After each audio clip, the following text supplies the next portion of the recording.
Good morning, everyone. Thanks for joining us on Morning Line. I don't know if you just turned on the channel to say, hey, I wonder if Nick's back live yet. Is he back live yet? Because after 2 weeks off, and many of you probably were busy with other things as well for the holiday break, we're back. This is live. It is the first news show of 2020.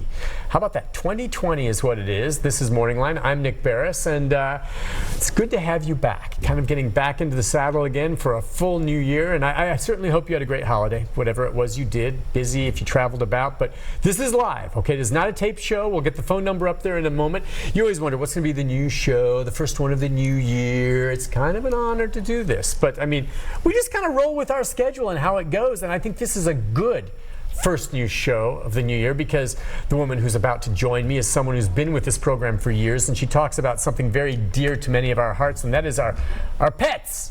So thus, we introduce you to veterinarian extraordinaire Allison Fields. Good morning. Happy New Year. Happy New Year. It's good to see you. How many years have you been coming on?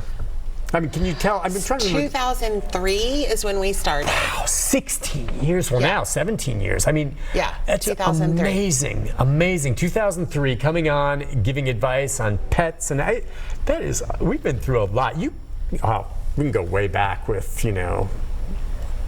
Baxter. Yeah, when Baxter used to come on the show. Used to have a dog as a guest as well. And he used to sit in a chair right here. So well behaved. You would eat ice cubes or snacks. And he would shake your hand at the end of the show. Yeah, just the greatest dog. Yeah, just the greatest dog. Well, Happy New Year to you. Thanks. It's nice to have you on. And, it may take a while for the wheels to get turning with our viewers because it's been without taking calls. The number is there, 737-7587. If you want to jump in and just say Happy New Year or have a question for the vet about your pets. We always try to tie in when you come on what's happening these days right now. And one of the things which I know is a pet peeve of yours, and I would imagine there are some people out there that received pets, cats or dogs, as gifts at Christmas. Yeah. Some well aware of it, knew it was coming, prepared for it, great. Or parents getting them for children. Yes. And if they do that knowing that the child's not going to take care of it and that the parent has to. Right. But on the other hand, then you have some where they're given, and talk about this, and do you see many new pets at Christmas after the holiday that come in and we need to get shots and that were gifts? Oh yeah. And for the most part, they are parents to children who understand. Every once in a while, we see one that was not planned, and they usually don't come to a vet. They usually end up at the shelter. Yeah. I did see, this is amazing.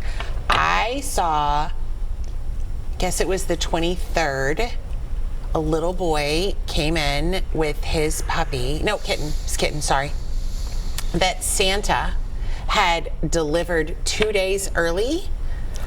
He made a special trip to deliver it 2 days early because he didn't want the kitten sitting at the North Pole all lonely. I think that's great. Wasn't that spectacular? Wasn't that wonderful? It was amazing. And the kitten healthy. Kitten was precious. The little boy was beside himself. It was the cutest. Yeah, I could not believe it. I told him, I said, I don't know that I've ever seen Santa make a special trip. No, I mean, Santa brought a puppy for my son when he was small, and I do remember, and I can see the excitement in the idea of getting a child a pet, provided you have the apparatus and kit. Right. Huey came down, and the little puppy was in this box, and as Huey got down, and then he's opening his present, and he sees this box lid.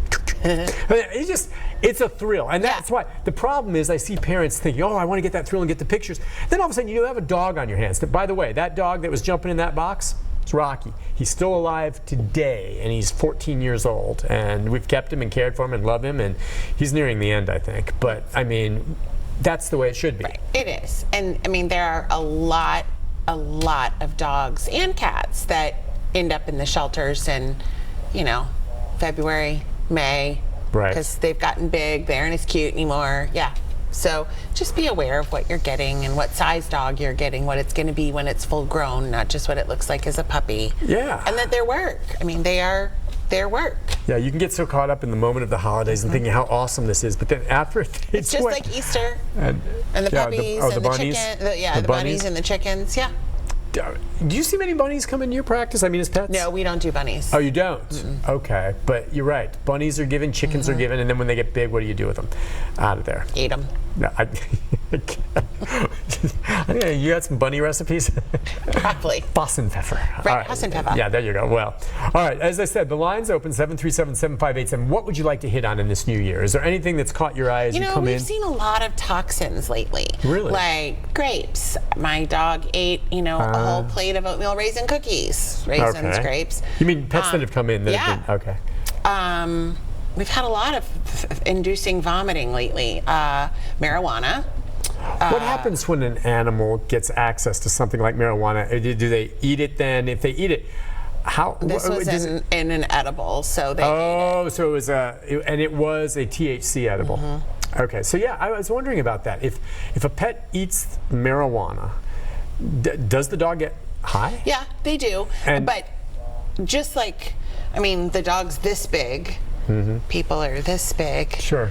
That's a larger quantity per body mass, so it can affect them a lot more strongly. And, some animals can be very highly affected and almost comatose and, need care.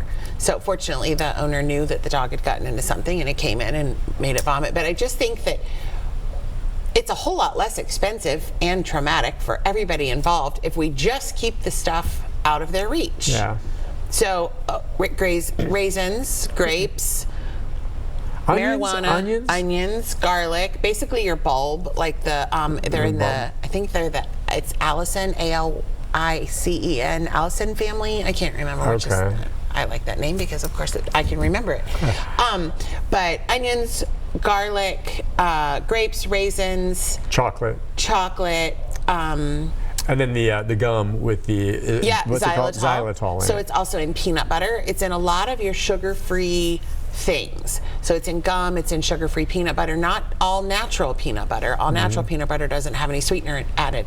But if you have sugar-free, but it's still sweet, check your ingredients. A lot of people use peanut butter to give their dogs their medicine, things like that. So yeah, just pay attention. Get it up off the coffee table.